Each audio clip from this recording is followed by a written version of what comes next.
ابو طاہر جی، میں اب بورڈ کے سیکرٹری مولانا عمرین محفوظ رحمانی صاحب سے گزارش کرتا ہوں کہ وہ اختصار سے اپنی بات رکھیں۔ مولانا عمرین محفوظ رحمانی۔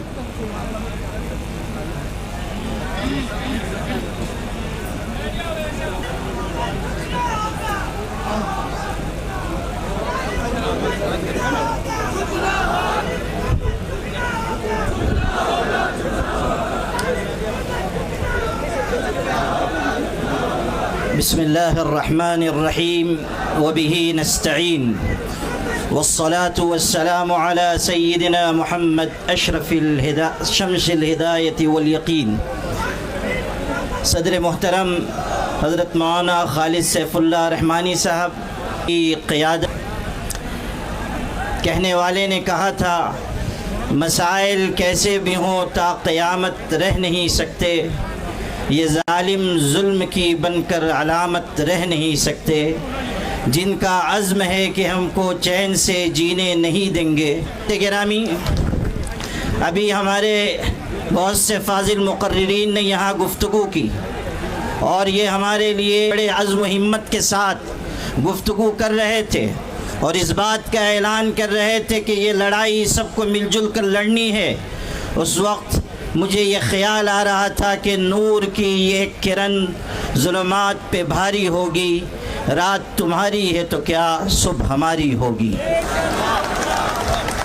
میرے بھائیوں، اس دہلی نے بہت سے انقلابات دیکھے ہیں۔ ایک وہ بھی انقلاب دیکھا اس دہلی نے کہ جب اپنے حق کی لڑائی کے لیے ہمارے کسان بھائی آئے اور انہوں نے حکومت کو اپنے آگے جھکنے پر مجبور کیا۔ میں یہ بتانا چاہتا ہوں کہ ہمارے کسان بھائی روزی روٹی اور جان کے مسئلے کو لے کر آئے تھے۔ وقف کا معاملہ ہمارے ایمان کا مسئلہ ہے، اس لیے ہم کسی بھی قیمت پر اس میں حکومت کی مداخلت برداشت نہیں کریں گے۔ میرے بھائیوں، اس ملک کا برسر اقتدار طبقہ جس راستے پر جا رہا ہے اس سے ملک کے باشندوں کی تشویش بڑھتی جا رہی ہے۔ ہمیشہ یاد رکھیں، خاندانوں کو توڑنے والی چیز ہے۔ نفرت کے راستے پر جو لوگ چل رہے ہیں اور ملک کو چلانا چاہتے ہیں وہ جان لیں کہ اس میں ملک کی سالمیت اور بقا نہیں ہے۔ اگر ملک باقی رہے گا تو محبت کے ساتھ اور ایک دوسرے کی مدد اور تعاون کے ساتھ باقی رہے گا۔ یہی پیغام ساتھ جیتے رہیں۔ ہمیں اس بات کی، ہمارے لیے یہ بات نہایت افسوسناک ہے کہ جوائنٹ پارلیمانی کمیٹی نے وہ رویہ اپنایا، پہلے دیا ہے، اس نے یہ واضح کر دیا کہ وہ امینڈمنٹ بل میں ترمیمات کے لیے سنجیدہ نہیں ہیں بلکہ وہ کسی مخصوص ایجنڈے کے اوپر کام کر رہے ہیں۔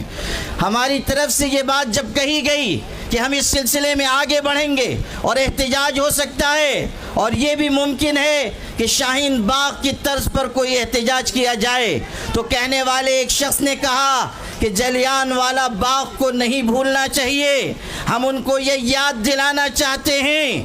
ڈائر کے راستے پر چلنا چاہتے ہیں تو سن لیجئے، آپ کی گولیاں کم پڑ جائیں گی، ہمارے سینے کم نہیں پڑیں گے۔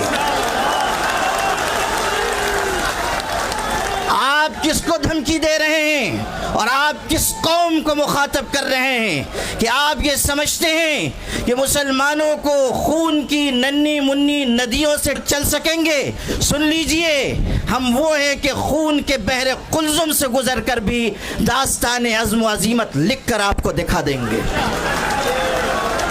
میرے بھائیوں، آج یہ بات کی جا رہی ہے کہ نہ دیں گے، اس وقت کیا ہوا تھا میں یاد دلانا چاہتا ہوں۔ جب گولیاں چلائی گئیں تو وہاں پر ہندو بھائیوں کی، سکھوں کی، مسلمانوں کی لاشیں ایک دوسرے کے ساتھ ملی ہوئی پڑی ہوئی تھیں۔ آج بھی ہم اسی راستے پر ہیں اور آپ اگر انگریز کے راستے پر جانا چاہتے ہیں تو سن لیجئے، اتیاچار کرنے والے کبھی اس دنیا میں عافیت کے نہیں گزار سکتے۔ اگر آپ انگریزوں کا راستہ چننا چاہتے ہیں تو سمجھ لیجئے کہ آپ کا انجام بھی وہی ہوگا جو انگریزوں کا انجام ہوا تھا۔